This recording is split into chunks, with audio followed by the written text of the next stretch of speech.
Hello बच्चों, आज हम अध्याय नंबर 13 सफल प्रजातंत्र के लिए आवश्यक बातें डॉक्टर भीमराव अंबेडकर के द्वारा बताई हुई है। हम इसका अध्ययन करेंगे, जिनका जन्म सन 1891 ईस्वी में और मृत्यु सन 1956 ईस्वी में हुई थी। तो बच्चों, आज हम गद्य भाग का इसी का अध्ययन करेंगे। पीछे हम काव्यखंड में से किया था और कुछ बच्चों अभी तक अपना जो सिलेबस है वो कन्फर्म नहीं है। कन्फर्म होने के बाद उसमें से कितने लेसन यानी कौन कौन से लेसन रहने वाले हैं, कौन से लेसन उसमें से हटेंगे और कितना परसेंट मान लो अपना जो सिलेबस है वो रहता है, अभी पूरी तरह से कन्फर्म नहीं है। तो इसलिए हम काव्यखंड में सिलेबस थोड़ा कन्फर्म हो जाए उसके बाद उसमें करेंगे। हो सकता है अपना स्कूल ऑफलाइन शुरू हो जाए तो उसमें बेटर तरीके से आप क्लासरूम में बैठ कर पढ़ सकोगे। अभी ऑनलाइन मान लो क्लास के अंदर आपको जो लेसन ऑनलाइन मिलता है उसमें पूरी तरह से अपने मान लो स्टडी एक तरह से कहते हैं प्रत्यक्ष रूप से जिस तरह होती है उस तरह से नहीं हो पाती। इसलिए हो सकता है आपको कुछ शब्दों में या वाक्यों में या ऐसा कुछ जो आपको नया समझ में आए उसमें, तो वो एक ऑनलाइन कक्षा के अंदर पता नहीं चल पाता। और ऑफलाइन कक्षा के अंदर आप प्रत्यक्ष होते हैं तो आप हर एक शब्द और वाक्य का अच्छी तरह से समझ सकते हैं। इसलिए अपने अगर जब तक सिलेबस कन्फर्म ना हो जाए तब तक हम अपने मान लो इस जो गद्य खंड है इसके अंदर से अध्ययन कर लेते हैं। और काव्य खंड है, 2 लेसन अपने हो चुके हैं, आगे भी अपने कितने लेसन उसमें रहेंगे उसके हिसाब से फिर हम आगे हो सकते इतने ऑफलाइन मान लो कक्षा स्टार्ट हो जाए। नहीं होगा तो हम जो सिलेबस है कन्फर्म होने के बाद उसमें अध्ययन करेंगे। तो आज हम गद्य खंड के अंदर 30 लेसन शुरू कर लेते हैं भीमराव अंबेडकर के द्वारा। तो हम अंबेडकर की जीवन परिचय के बारे में देखते हैं बच्चों। भारतीय संविधान के निर्माण में अभूतपूर्व योगदान देने वाले महान नेता डॉक्टर भीमराव अंबेडकर का जन्म मध्य प्रदेश के एक छोटे से गांव महू में हुआ था। वहाँ उनका जन्म हुआ था और एक गांव में पलने वाले या मान लो जन्म लेकर वहाँ पलने वाले इतने तीव्र बुद्धि यानी तीक्ष्ण बुद्धि वाले भीमराव अंबेडकर, जो आज हमारे भारतीय जो पूरे विश्व का सबसे बड़ा जो संविधान के रूप में जाना जाता है, जिसके निर्माण में भूतपूर्व योगदान दिया था। आपके पिता का नाम रामजी मालोजी सकपाल और माता का नाम भीमाबाई था और उन्हीं के नाम पर लगभग उन्हीं को आज जाना भी जाता है, डॉक्टर भीमराव अंबेडकर, यानी माता के नाम से उनको पुकारा जाता है। कि सामाजिक और वित्तीय बाधाओं का मुकाबला करते हुए शैक्षिक उन्नति करते रहे और डॉक्टरेट तक की उपाधि प्राप्त की। तो ये तो एक तरह की उपाधि होती है डॉक्टरेट। और शैक्षिक उन्नति करने वाले जो अनेक उनको सामाजिक बाधाएं, क्योंकि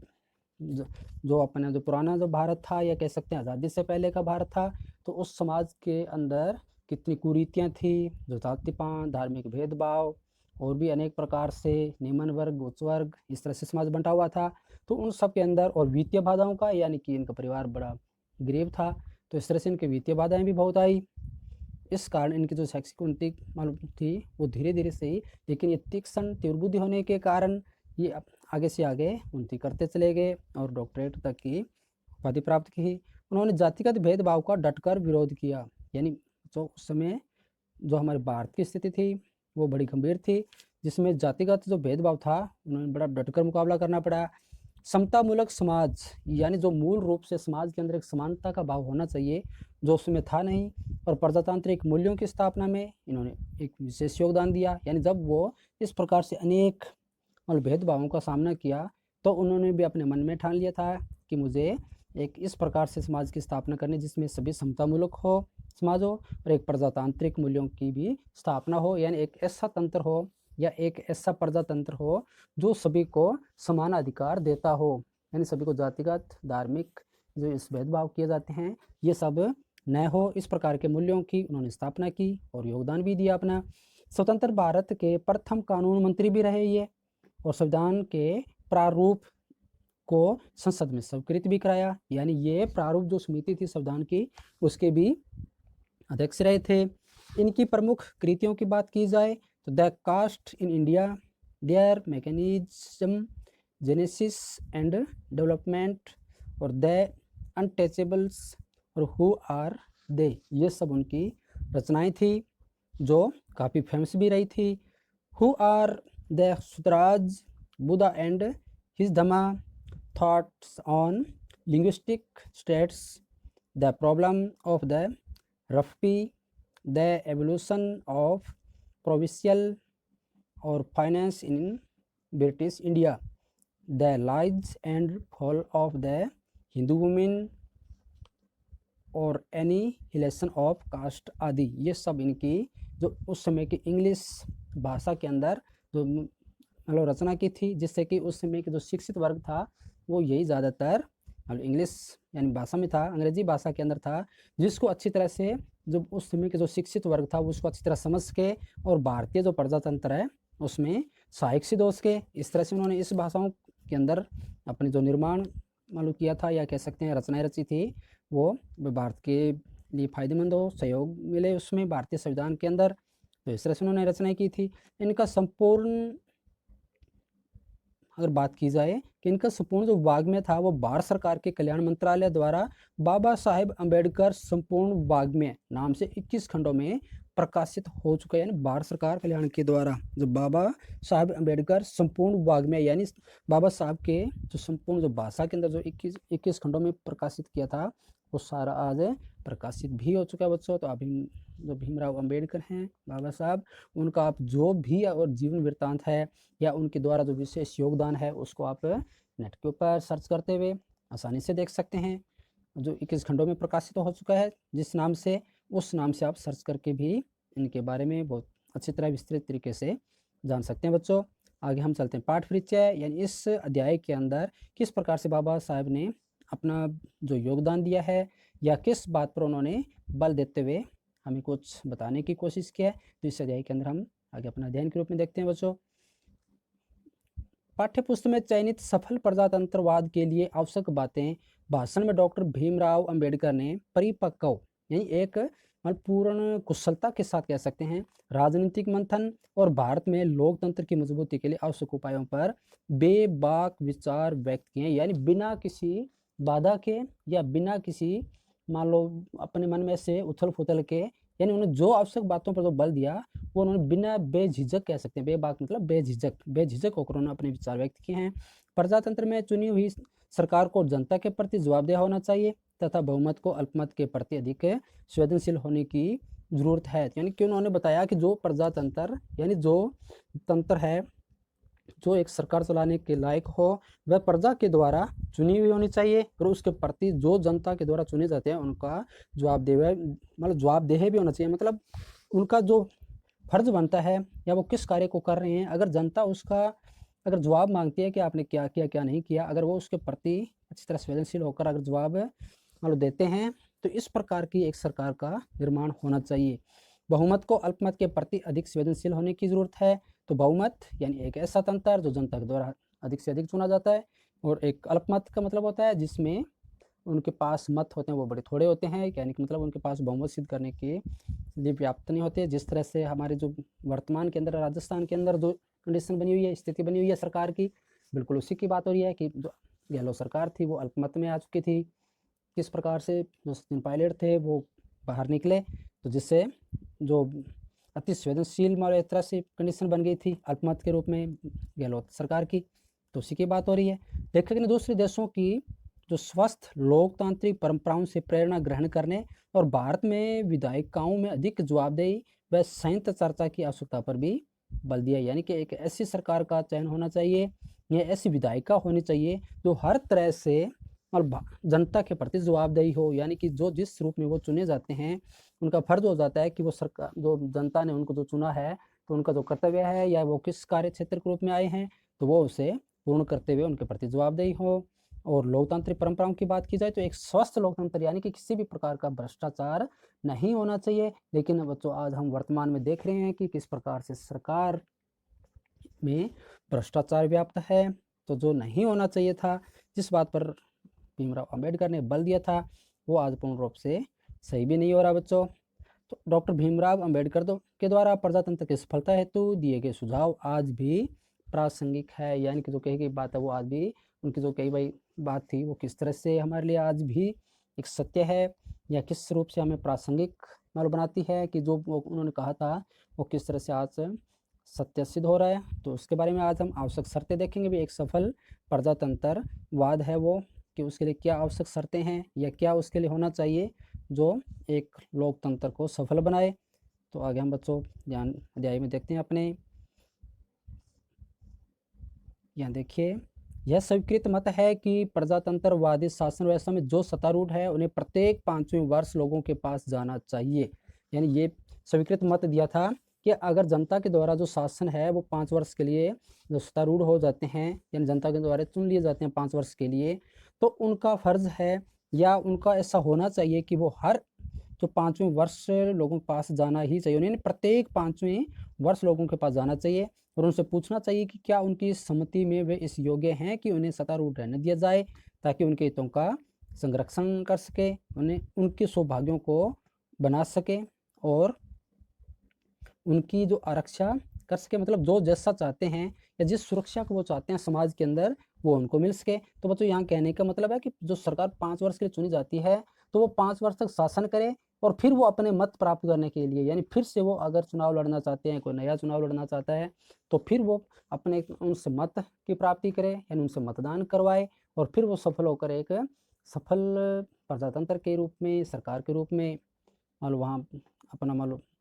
शासन करे या जनता की जो सुरक्षा है उसको पूर्ण करने के लिए एक विधायिका तैयार करे। तो उसकी बात हो रही है यहाँ पर बच्चों। प्रजातंत्र का केवल इतने से ही संतोष नहीं होता कि प्रत्येक 5वें वर्ष सरकार की रोकथाम की जा सके, यानी एक सरकार की रोकथाम का नहीं बल्कि उस जनता से जाकर पूछना होता है कि क्या हम उस जो कार्य के लिए हम चुने गए थे क्या हम सफल हैं, क्या हम ऐसा आगे भी कर सकते हैं, यानी इस रूप में वो जनता से मत जानने के लिए जाते हैं। और इस बीच समय कोई सरकार को कुछ भी न कह सुन सके, यानी कि 5 वर्ष सुनने के बाद में फिर कोई भी उनके बीच में किसी प्रकार की बाधा न पहुंचा सके, इस रूप में वो बोलते हैं या जनता के पास जाते हैं। प्रजातंत्र चाहता है कि न केवल 5 वर्ष की समाप्ति पर सरकार का निषेध किया जा सके बल्कि ऐसी भी व्यवस्था होनी चाहिए कि सरकार के विरुद्ध किसी भी समय और तुरंत निषेधात्मक कार्रवाई भी की जा सके। ऐसा भी न हो जाए कि सरकार जनता के जो द्वारा चुनने के जाने के बाद 5 साल में निरंकुश हो जाए, यानी उस पर कोई बाधा न लगा सके, या वो जिस मान लो उद्देश्य के रूप में उनका चयन किया जाता है या उन्हें चुना जाता है वो उससे भटक कर किसी अनावश्यक यानी ऐसी कार्यनीति में लग जाए जो जनता के लिए मतलब भलाई न हो या भली न हो किसी भी तरीके से। तो इस तरह से इनके विरुद्ध भी एक इस प्रकार के निषेधात्मक कार्रवाई की जा सके, ऐसी भी व्यवस्था होनी चाहिए। अब यदि आपको मेरे कहने का आशय स्पष्ट हो तो प्रजातंत्रवाद का मतलब है कि किसी भी आदमी को सदैव शासन करते रहने का अधिकार नहीं है, यही प्रजातंत्रवाद होता है बच्चों। यानी प्रजातंत्रवाद मतलब है जनता के द्वारा एक निश्चित अवधि तक और जनता की भलाई के लिए किए जाने के लिए चुनना, ये उसी के बात है। इसलिए यहाँ प्रजातंत्र का मतलब ये भी नहीं हो जाता कि वह हमेशा के लिए ही मतलब अधिकार का मतलब पात्र बन जाए या शासन करने का पात्र बन जाए। तो यह शासन करने का अधिकार लोगों की स्वेच्छा पर निर्भर करता है। उस अधिकार को लोक सभा भवन में चैलेंज किया जा सकता है, जिस तरह से अब सचिन पायलट ने किया था बच्चों। इस प्रकार से आप देखें कि विरोधी पक्ष का होना कितना आवश्यक है, यानी जब तक विरोधी पक्ष नहीं होगा तब तक सत्ता पक्ष है वो अपने सफल एक प्रजातंत्र में सहायक नहीं हो सकता, क्योंकि वो निरंकुश हो सकता है अगर उस पर किसी भी प्रकार की अगर बाधा या उसको चैलेंज नहीं किया जाए। यानी जब तक उसको एक तरह से हम चैलेंज नहीं करेंगे या उसको ऐसी चेतावनी नहीं देंगे अगर वो ऐसे निरंकुश शासन को, तो वो आगे से आगे जनता के लिए हानिकारक सिद्ध हो सकता है। इसलिए यहाँ पर कहा गया है कि किस प्रकार से विरोधी पक्ष के होने का मतलब है सरकार हमेशा हथौड़े के नीचे रहती है, यानी कि कभी भी वो उनको लिए सामने मान लो कह सकते हैं हथौड़ा लेकर खड़े हो सकते हैं सामने, उन्हें चोट पहुंचा सकते हैं। जो लोग सरकारी पार्टी में नहीं है उन लोगों की दृष्टि में भी प्रत्येक सरकारी कार्य का औचित्य सिद्ध होना ही चाहिए। यानी ये सब बाबा साहब के मत हैं और उसी के आधार पर उन्होंने एक सफल प्रजातंत्र की स्थापना की थी। दुर्भाग्यवश हमारे देश में नाना कारणों से मतलब अनेक कारणों से मेरी सम्मति में यानी मेरे विचार में प्रधान कारण सरकारी विज्ञापनों से मिलने वाली आय हो सकती है। सरकारी पक्ष का कहीं ज़्यादा प्रचार होता ही है। यानी ऐसा क्यों होता है, यहाँ पर कहते हैं कि यहाँ पर जब सरकार चुन कर आ जाती है तो मेरे विचार में ऐसा लगता है जैसे वो एक तरह से सरकारी जो पक्ष है वो कहीं ज़्यादा मजबूत हो जाता है, और उसका कारण है मिलने वाली आय। यानी कि जो पूरे एक देश की एक आय का जो बजट है वो सरकार के पास रहता है, जिसका वो अनावश्यक या मान लो कह सकते हैं मनमाने ढंग से अपनी आय बढ़ाने के रूप में करते हैं, और उसी के कारण ही वो सरकारी जो पक्ष है वो कहीं ज़्यादा प्रचार में होने लगता है। तो इसलिए बच्चों यहाँ पर कहा गया है। फिर आगे कहा गया कि विरोधी पक्ष का बहुत कम यानी विरोधी पक्ष होता है यानी विपक्ष होता है, उसका उतना उनके पास वो बाहुल्य नहीं होता या उनके पास इतना पक्ष उनका मजबूत नहीं होता कि वो जो सरकार के पक्ष है या जो सरकार है उसका मुकाबला कर सके या उनको चैलेंज कर सके। तो विरोधी पक्ष समाचार पत्रों के लिए किसी आय का साधन नहीं बन सकते और शासक दल के सदस्यों के भाषणों से समाचार पत्रों के अंत्यपृष्ठों के अंत में भी कहीं जाकर जगह पाते हैं। तो यहाँ पर इस तरह से है कि उनकी जो आवाज़ है उसको दबा दी जाती है सत्ता पक्ष के द्वारा। बिल्कुल सत्ता पक्ष होता है वो काफ़ी निरंकुश भी हो जाता है और उनकी अत्यधिक आय होने की वजह से वो पावरफुल भी हो जाता है, जिसकी वजह से जो उनकी जो चलती है वो समाचार पत्रों में फ्रंट पेज से लेकर जो अंतिम पेज है वहाँ तक वही रहते हैं और अंत में जाकर कहीं वो जगह पाते हैं, जिससे उनकी आवाज़ जो विपक्ष है उसकी दब जाती है। तो कहने का मतलब यहाँ पर यही है बच्चों। आगे हम देखते हैं कि किस प्रकार से मैं प्रजातंत्रवाद की आलोचना नहीं कर रहा हूँ, यानी कहने का मतलब है कि मैं उस प्रजातंत्र की आलोचना नहीं कर रहा कि ये ऐसा होता है, ये होना भी जरूरी होता है, लेकिन यहाँ प्रजातंत्र के सम्यक सफलता, सम्यक कहते हैं अच्छी प्रकार से सफलता के लिए या अच्छी सफलता पाने के लिए विरोधी पक्ष का होना एक अनिवार्य शर्त है। यानी पक्ष जितना विपक्ष कमजोर होता है बच्चों, वो सत्ता पक्ष उतना ही प्रबल होता जाता है, निरंकुश होता जाता है, उस पर बंदिशें बहुत कम हो जाती है। और जितना विपक्ष मजबूत होता है, यानी विरोधी पक्ष की बात हो रही है यहाँ पर, जितना मान लो जो उसका होना अनिवार्य है उतना उसका सशक्त होना भी अनिवार्य है, तभी वो सत्ता पक्ष है वो अच्छी तरह से अपना कार्य कर पाता है बच्चों। तो क्या आप जानते हैं कि इंग्लैंड में विरोधी पक्ष के लिए न केवल स्थान है बल्कि विरोधी पक्ष के कार्य को चालू रखने के लिए विरोधी पक्ष के नेता को सरकारी खजाने से वेतन भी दिया जाता है, उसे एक सेक्रेटरी दिया जाता है, इससे कई सांकेतिक लेखक और दूसरे कर्मचारी भी दिए जाते हैं। देखो बच्चों यहाँ पर इंग्लैंड के जो वहाँ का शासन है या उनकी जो एक प्रजातंत्र के रूप में जो सरकार चुनी जाती है, तो उसकी यहाँ पर मतलब एक तरह से विशेषताएं, यानी बाबा भीमराव अंबेडकर वहाँ की विशेषताएं बताते हुए कहते हैं कि वहाँ पर जो सत्ता पक्ष है उसके विरोध में जो विरोधी पक्ष है उसको बड़ा सशक्त किया जाता है, उसको उस नेता को सरकारी खजाने से भी वेतन दिया जाता है, उसे एक सेक्रेटरी भी दिया जाता है जो उसको हर समय जो सरकार के जो सत्ता पक्ष है उसको सूचना रहे, उससे कई सांकेतिक लेखक भी दिए जाते हैं जो उसके हर एक जो मान लो उसकी जो भाषा है उसको लिखते हुए या रचनात्मक रूप में संपादक के रूप में मान लो उसकी आवाज़ उठाई जा सके, और दूसरे कर्मचारी भी दिए जाते हैं जो उसे हर समय उस सत्ता पक्ष के विरोध में कुछ बोलने के लिए, कुछ जनता के भले के लिए, कुछ करने के लिए उसके सहायक सिद्ध हों। लोकसभा भवन में उसके लिए पृथक एक कमरा रहता है जिसमें अपना कार्य चलाता है। इसी प्रकार आप देखेंगे कि कनाडा में भी जिस प्रकार प्रधानमंत्री वेतन प्राप्त करता है उसी प्रकार विरोधी पक्ष का नेता भी वेतन प्राप्त करता है, यानी उसके बराबर का हकदार रहता है। यानी कि जो बजट है वो सत्ता पक्ष के हक में रहता है, वो उस पक्ष को मतलब उस बजट को लेते हुए देश की भलाई के लिए कार्य करता है। अगर वो ऐसा सत्ता पक्ष नहीं करता है तो उसका जो विपक्ष का नेता वो भी उससे उतना ही पावरफुल में रहता है कि वह उस पर उंगली उठा सकता है। तो इस तरह से इन दोनों देशों के लोग सोचते हैं कि कोई ना कोई होना चाहिए जो सरकार की गलतियों की और अंगुली निर्देश कर सके, मतलब उंगली उठा सके, उनकी गलतियों को पकड़ सके या उनकी जो निरंकुशशाही जो कार्यविनीति होती है उसको रोक सके। तो इसलिए कहा कि सरकारी गलतियां बताने का कार्य सतत निरंतर होता रहना चाहिए, तो ही वो एक सत्ता पक्ष है वो एक सफल प्रजातंत्र के रूप में सिद्ध होता है। इसलिए वे विरोधी पक्ष के नेता पर रुपया खर्च करना बेकार नहीं समझते, यानी वो समझते हैं कि विरोधी पक्ष है उनके नेता पर रुपया जो खर्च करना है वो भी एक मतलब सहायक सिद्ध हो, जिससे कि जो सत्ता पक्ष है वो सफल प्रजातंत्र के लिए या जनता की भलाई के लिए अनेक कार्यों को सफल बना सके। तो इसलिए जो विरोधी पक्ष है वो भी काफ़ी मजबूत होना चाहिए, जो कनाडा और इंग्लैंड के अंदर ऐसा है, तभी वहाँ की जो सरकारें हैं वो बड़ी एक सफलतापूर्वक अपना कार्यकाल पूर्ण करती है। तो यहाँ पर अम्बेडकर साहब कहते हैं कि मैं समझता हूँ कि एक तीसरी शर्त भी है जो प्रजातंत्र की सफलता की पूर्व आवश्यकता है, यानी कि सफल प्रजातंत्र चुनने से पहले की एक आवश्यकता है, उसको सफल बनाने के लिए एक आवश्यकता है। तो किस आवश्यकता पर बल दे रहे हैं तो देखते हैं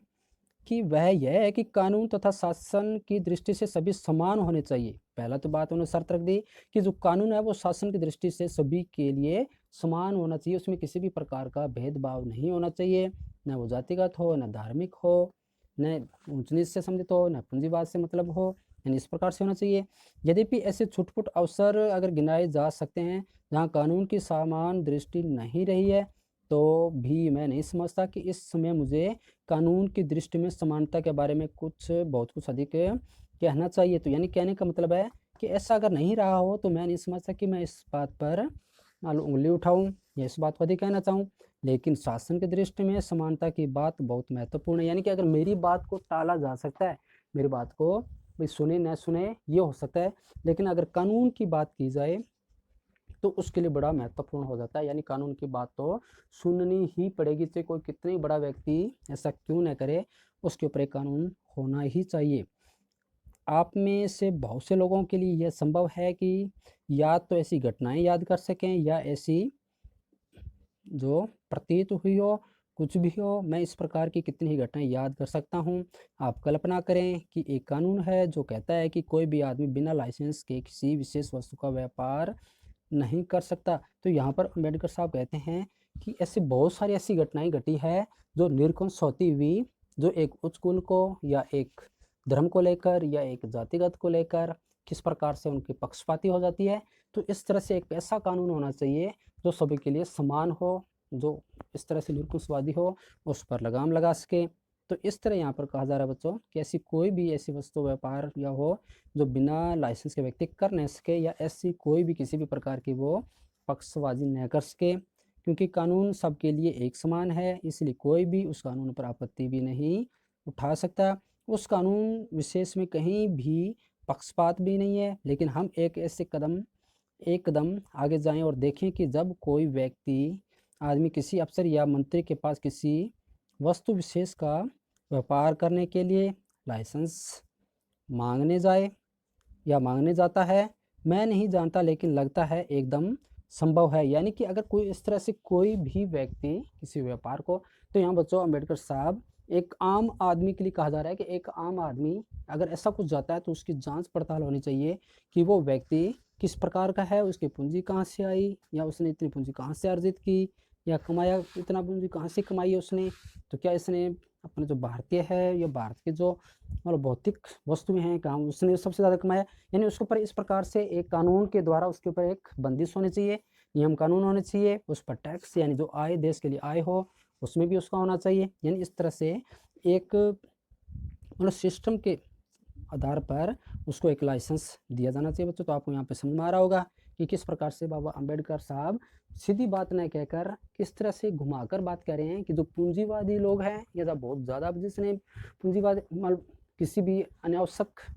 मान लो एक रास्ते या मान लो कह सकते हैं सही रास्ता नहीं होकर एक गलत रास्ते को लेते हुए अगर पूंजी कमा ली है तो उस पूंजी का हिसाब किताब भी होना चाहिए, और उससे समझे जो टैक्स है वो उस सरकार को या उस देश की भलाई में उसको लगना ही चाहिए। तो बच्चों आज हम अपना अध्ययन 58 नंबर पेज तक यहीं तक करते हैं, जहाँ तक बाबा अम्बेडकर साहब किस प्रकार से एक विशेष कानून की बात हो रही है कि ऐसा ऐसा जो एक विशेष कानून बनना चाहिए जो इस प्रकार से जो मान लो कह सकते हैं निर्कानून के रूप में, या कह सकते हैं काला बाजारी के रूप में हो सकता है, या कह सकते हैं जो इस तरह से मतलब अनावश्यक रूप से मतलब गैर जिम्मेदार तरीके से पैसे अर्जित करते हैं, पैसे कमाते हैं, व्यापार करते हैं, वस्तु विशेष का मतलब व्यापार करते हैं, उन पर इस तरह से एक लाइसेंस होना ही चाहिए। और जिस तरह से अगर नहीं करता है कोई तो उसको गैर कानून माना जाना चाहिए, और उसके ऊपर मालूम खिलाफ सख्त कार्रवाई भी होनी चाहिए। तो बच्चों एक बहुत अच्छा लेसन है, आपको इसमें बहुत कुछ सीखने को मिलेगा, बहुत कुछ हमारे संविधान के बारे में जानने को मिलेगा कि किस प्रकार से हमारे जो इस प्रजातंत्र सफल प्रजातंत्र के पीछे जो महापुरुषों ने जो कार्य किया था वो किस प्रकार का था। तो बच्चों आगे कल हम कर्मानुसार अपना अध्ययन करेंगे। जय हिंद।